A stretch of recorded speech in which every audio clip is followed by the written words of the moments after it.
Eastern Dane County in south-central Wisconsin, Jefferson County in southeastern Wisconsin. At 7:30 p.m. At 7:35 p.m., severe thunderstorms were located along the line extending from Muir Lake Mills to near Edgerton, moving east at 40 miles an hour. Hazard, 60 miles an hour wind gusts and quarter-size hail. Source, radar indicated. Impact, hail damage to vehicles is expected. Expect wind damage to roofs, siding, and trees. Locations impacted include Whitewater, Fort Atkinson, Jefferson, Lake Mills, Edgerton, Johnson Creek, Palmyra, Cambridge, Lake Ripley, Lake Coastal, Athellia, Coral, Albion, Milford, Hebron, Sullivan, Rockdale, Buzzville, Pipersville, and Helenville.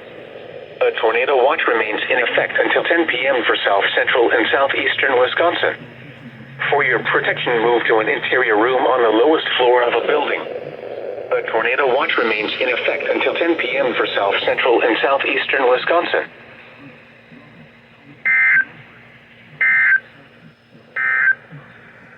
A severe thunderstorm